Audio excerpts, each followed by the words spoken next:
Welcome back to the channel. I am Joe. This week we are building another rat bike style vintage 26-inch mountain bike, so stay tuned.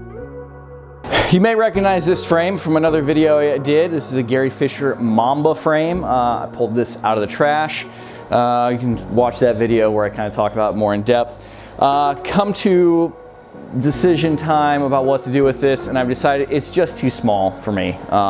And I've tried to sell it locally, dirt cheap, and if you want to buy the frame, hit me up. We'll make that happen. Or if you want to trade frames, let me know. But it is just too small for me to invest the time and effort that I wanted to into it. Didn't sell locally, it's winter, not a big demand, whatever. But the bike build video I did on my GT, that rat bike, you guys really liked it. Views are really good on that. And I did some digging around, and I almost had all the parts I needed to make this into a full bike, into what I thought was a pretty cool bike, actually. So I bought a little bit of the parts that I needed to finish that up, and we're gonna build it in a resto mod rat bike rebuild. So stay tuned. First up, a fork. The biggest thing keeping me from building this bike was the fact that I couldn't find a fork for it. I picked up this old Raleigh bike off Facebook for free, and it had this, it's nothing special, but a nice little RST spring fork, probably 80 mil travel, had a good headset with it. It's actually 1 1/8, not an inch. And re-greased the bearings, cleaned everything up. As you can see, the stem is a little bit, or the steer tube is a little bit too long, but since it's 1 1/8, I could just use standard spacers, head tube spacers, and I didn't have to worry about cutting down the threaded part and ruining the threads and stuff, so it went together quite nicely. For stem, I have this 1 1/8 quill stem. It's actually a chromoly stem, pretty cool. Came off of my GT bike, and it's going to have a home here now. As far as the bars go, actually the GT bars as well, I really like the flat bar look on these old rebuild bikes. They're aluminum bars, which is nice. They actually have the GT logo lasered in the front of them, which I didn't notice until now. They're faded and stuff because the anodizing is all faded in different colors. But actually, after I put the bike together, I ended up swapping them to a different set of bars because they're just so narrow. I'm sure that they have not been cut down, but it's like it's comically narrow how skinny these bars are. So I put a little bit wider bars on them with a little bit of rise. For cranks, I have these Alivo cranks. They actually were a 3x, obviously, and the 3x was riveted onto the crank arm, but all of the chain rings were spot welded together. So I just put them in the drill press, drilled out the spot welds, and made my own 1x, because you can't get 1x chain rings for this size of crank. Would I do this on a bike that's going to see lots of trail use?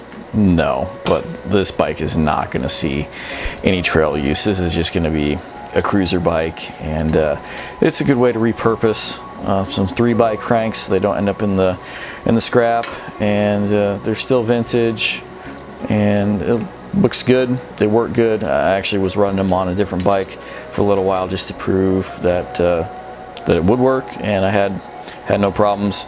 Reused a 110 mil bottom bracket. It's still in good shape, as you can see, and we're good to go. For pedals, I have no idea. I don't remember where I got these, but there's some steel with kind of like those bear trap pedals. They're not a BMX pedal. They're not an old mountain bike style pedal. It's kind of right in between, but they're all black. The bearings are good and loose in them. And I felt like it was a good fit for this bike, just style and the fact that they're black on the raw cranks.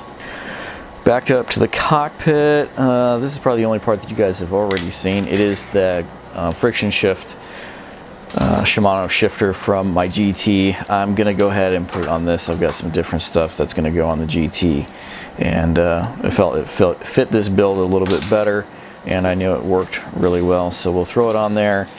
For brakes, this is the one thing that I actually did have to buy separately. I found on eBay. I've got this set of Pro Max levers and calipers that are going to go on here, black and raw aluminum, so fit the rest of the color scheme pretty well. And no, they just fit on there nice, and they look good, and it should be a good addition to this bike.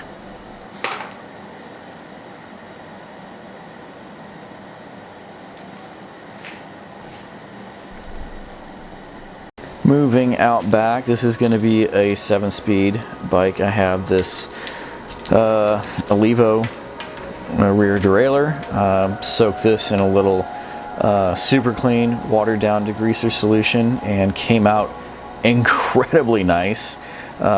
Gave some of the adjusting screws a little shot of WD-40, and everything is functioning really well. Everything's nice and straight.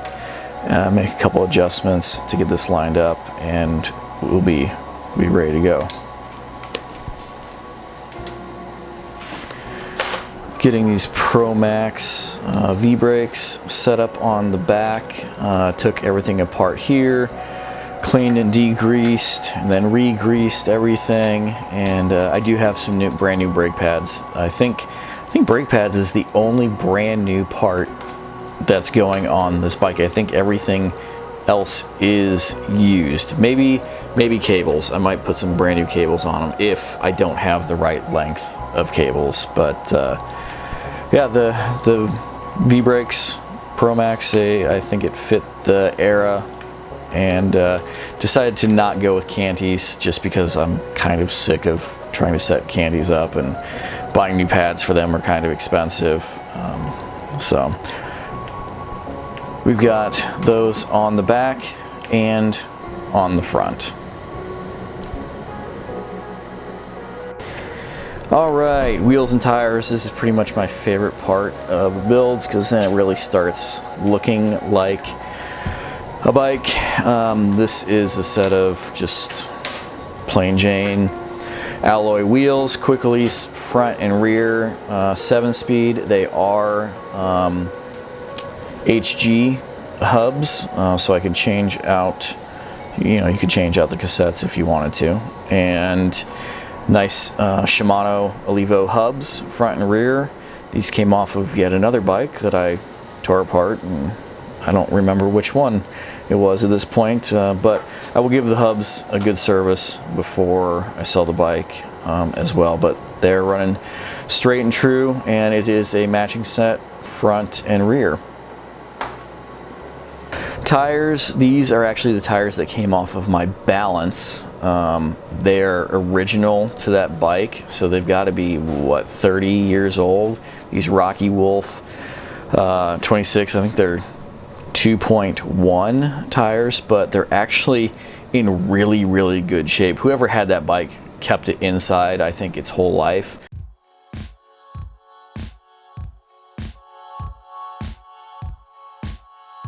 Well, I think that's going to wrap it up for this week. As you can see, we've got it mostly done. I could have pressed on and finished it, except for the fact that, as you can see, I don't have a seat post. I thought I had one. Turns out it's the wrong size, so I need to find one, and it's a really weird size. So 26.6 mil, if anybody has one out there.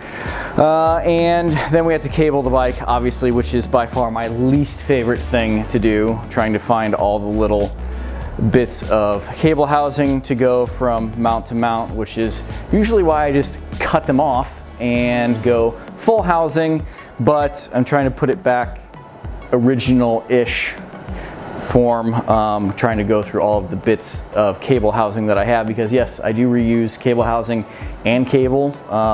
little Scotch-Brite pad, a little WD-40, some oil down the housing, and try to reuse as much as I can of that stuff whenever possible. So, but I am loving the way that it looks. I really wish this frame fit me.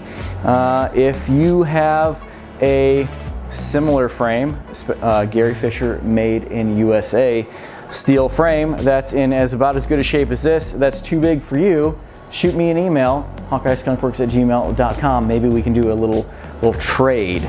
But we'll get this finished. The FS Elite still needs to be finished. I went back and forth. I needed to order a couple things, but I wasn't quite sure what I needed versus what I wanted. And now, for whatever reason, UPS and stuff is taking like really forever to deliver that stuff. So that bike will get finished, and so will this one. And in the spring, they'll both be up for sale, and that's about it. So if you're new to the channel, give the video a thumbs up, subscribe if you haven't already. Be sure to check out my back catalog of videos, where lately I've been doing a lot of this stuff, and I do a lot of DIY off-road Toyota Lexus stuff, which I have lots of that stuff to do. It's just been much easier to do in the garage with the heaters and this stuff, when I don't have to lay on a cold concrete floor or tear a car apart and have to worry about it not getting put back together when it's going to be 5 degrees next week, and more of that once the weather warms up. So until the next video drops, thanks for watching, take care, goodbye.